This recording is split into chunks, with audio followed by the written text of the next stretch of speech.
Okay, here's the needle that I decided to purchase. It's 1875 and it's the Astatic 51-1, Astatic 51-2. Now the 51-1 is for 33 RPMs, 45. The 51.2 is for 78s. AMI Rockola jukebox needle cartridge. And according to the Needle Daddy, this one needle will play 33, 45, 78 RPMs. So I thought, wow, you know, the grooves of a 78 player are so, or the grooves of a 78 record are so wide that you would think that the needle would fall down in there and pick up the dust and kind of play where there's not as much sound, because more of the sound recorded is further up. But I sent him a message and he said, no, these needles work. They've been around for 50 years. So he says, you know, give them a try. So this is what it is. So we shall give it a try, because it has arisen. It has arisen today. Okay, here it is. Let's see if I can zoom up a little bit. This is a very, very tiny, dainty.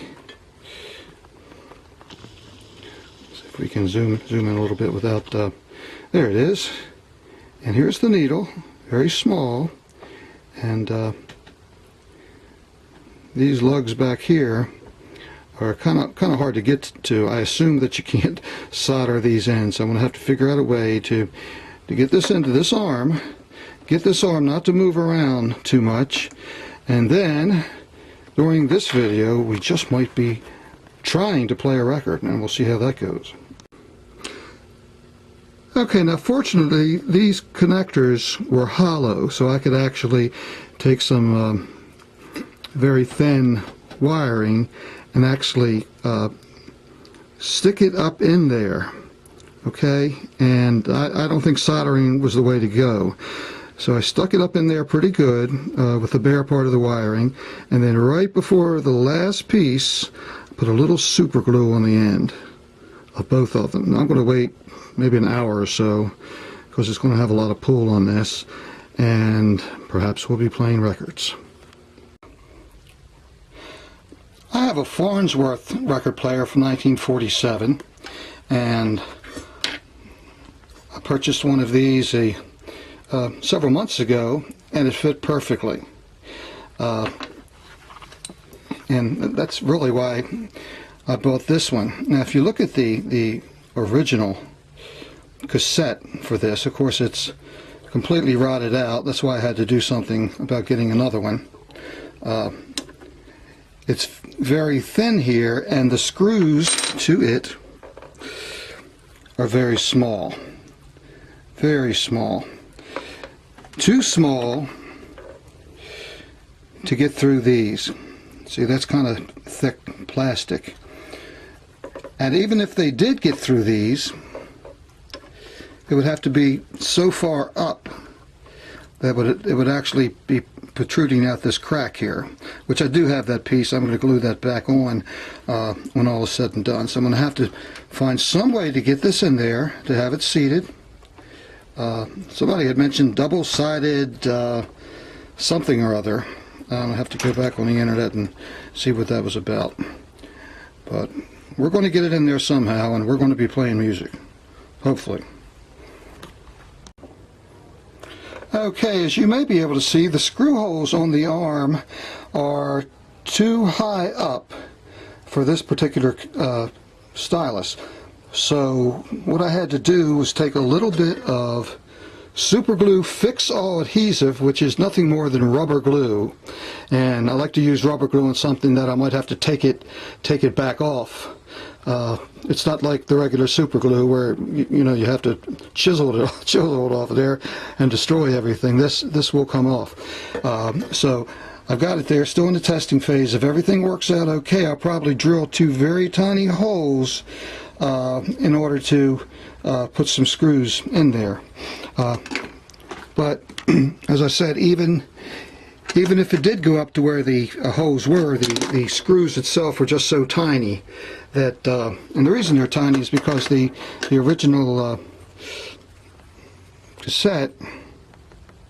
cartridge, the original cartridge is very thin.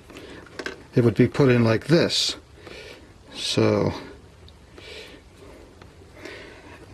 if that dries and we're playing records and everything turns out just fine, I can try the screws. If not, I'll have to do something else. But it's just a project. It's just a lot of fun. It's nothing that I've got somebody on my back telling me that this has to be done this way or that way.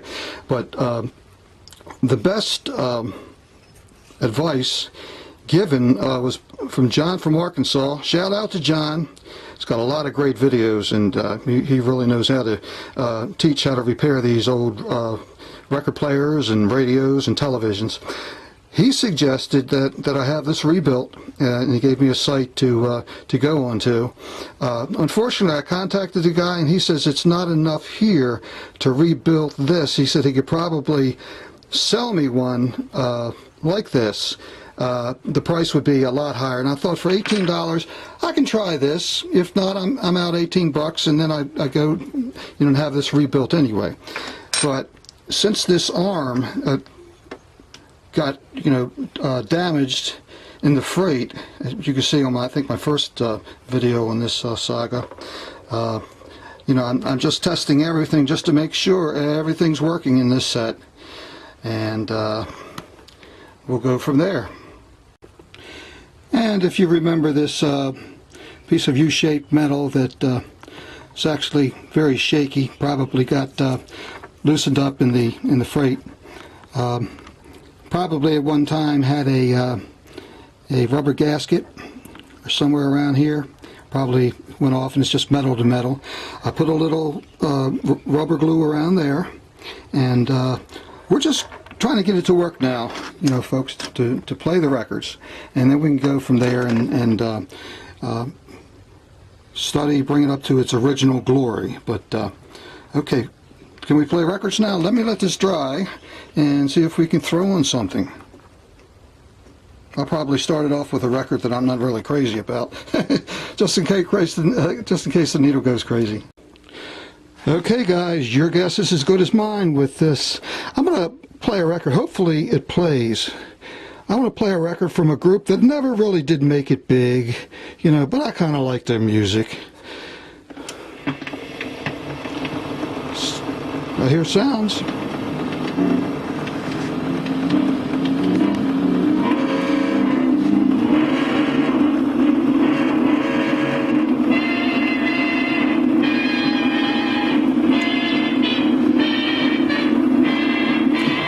Oh yeah, she's rolling.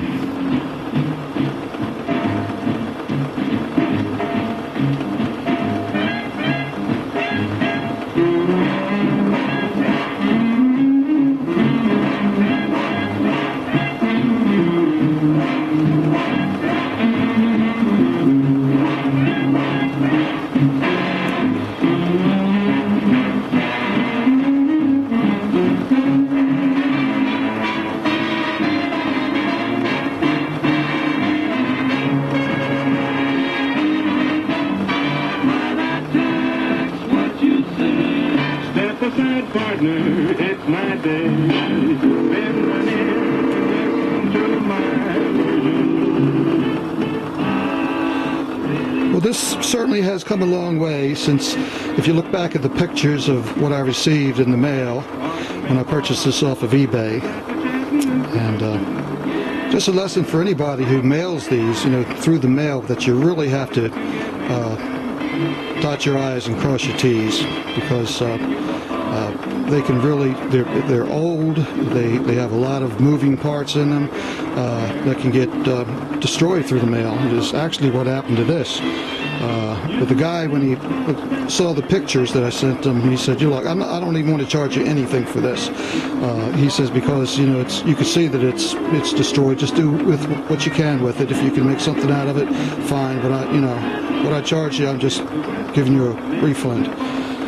So that was very nice of him. So it was a challenge, and still there's things to do. Where the arm was severed, I put it back with super glue, and I might end up spray painting the whole thing, just to take some of these scratches out. Got a lot of these scratches from where the turntable just came off and just destroyed the whole set. But I'm happy.